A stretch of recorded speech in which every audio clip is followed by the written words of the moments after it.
ils se veulent émergents. Nos droits les plus élémentaires sont encore bafoués parce que nous avons des dirigeants béni oui, mendiants, qui demeurent impressionnés par les prouesses technologiques et les réussites matérielles de l'Occident, qui, moi, en tant que femme africaine, ne m'impressionne pas outre mesure. Parce que je sais par ailleurs où en sont les peuples de ces pays riches et émergents. Alors, les murs de l'espace Schengen, je crois que vous en avez parlé, et s'il y a une région du monde aujourd'hui dont l'État peut attester des illusions nées de la chute du mur de Berlin, c'est franchement l'Afrique, et plus particulièrement l'Afrique subsaharienne.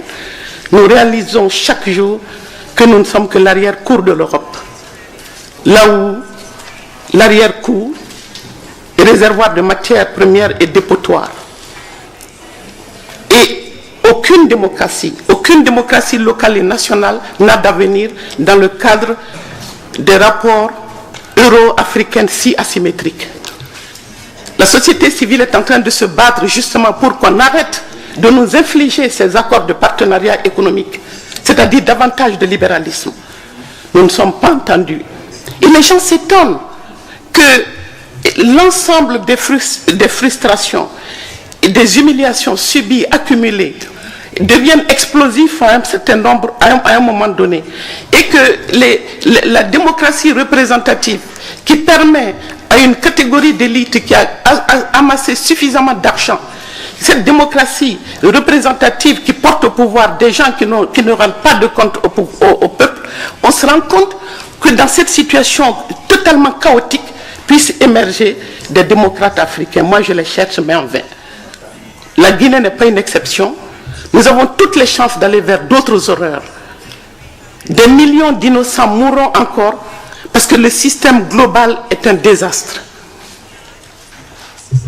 À la guerre froide a succédé une guerre mondiale, une guerre économique qui est perverse, qui ne dit pas son nom. Et c'est ça qui est profondément injuste à l'endroit des millions d'hommes et de femmes du Sud, globalement parlant, et plus particulièrement d'Afrique, où on s'interdit de prononcer le mot capitalisme. La chance de l'Amérique latine, nous regardons avec une certaine envie l'Amérique latine parce que vous avez le courage de nommer les États-Unis d'Amérique. Mais tout Africain, tout dirigeant africain qui pointe du doigt la France ou les anciennes colonies, les anciennes puissances coloniales, et ces dirigeants sont stigmatisés et esselés et punis. On pourrait parler longuement, il y a une liste à faire quant aux pratiques de la France dans ces anciennes colonies. Mais d'une manière générale, le G20, que je considère comme une sorte de... Le G8 d'abord pour moi est un coup d'État. C'est un coup d'État de la part des puissants qui ont décidé de faire bande à part, et parce que le droit international et les exigences du multilatéralisme ne sont pas compatibles avec les guerres de convoitise. Donc on se met à part. Mais l'élargissement du G8 aux pays dits émergents ne fait pas davantage de cette instance une démocratie. Alors je pense que, pour ne pas aller au-delà de mes 10 minutes, les murs sont un peu partout, invisibles, autour de nous, lorsque l'Europe externalise ses frontières et transforme nos pays en geôles et nos dirigeants en gardiens, pour que les jeunes émigrés ne partent pas. Les murs sont entre nous dans nos pays, séparant les élites aliénées et consuméristes des peuples affamés. Mais l'altérité elle-même, dans mon cas, est un mur.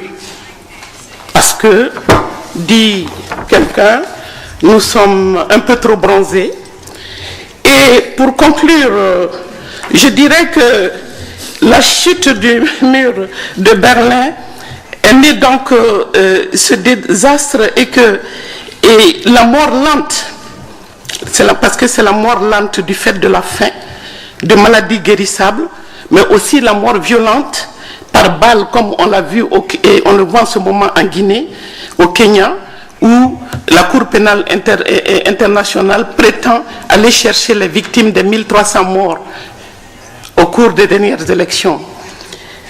Alors, Je voudrais, pour conclure, dire que la mondialisation a permis aux gagnants de la guerre froide d'aller le plus loin possible dans l'ultralibéralisme dans nos pays où l'organisation du champ politique n'a pas permis la constitution de forces sociales, syndicales et politiques capables de défier le système.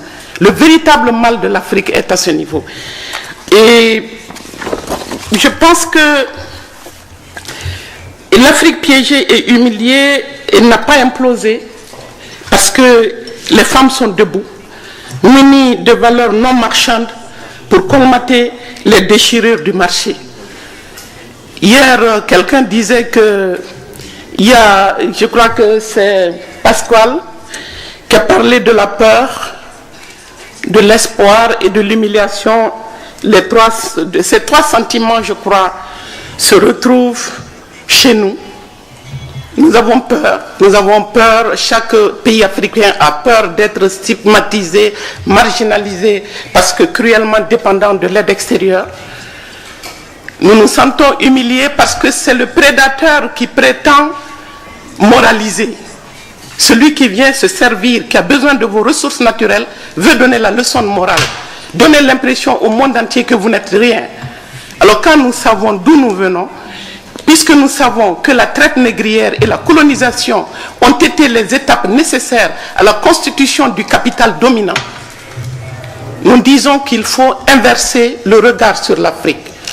On ne peut pas juger l'Afrique à la lumière des pratiques dites démocratiques, mais on doit juger la démocratie libérale à la lumière de l'état de l'Afrique. Je vous remercie.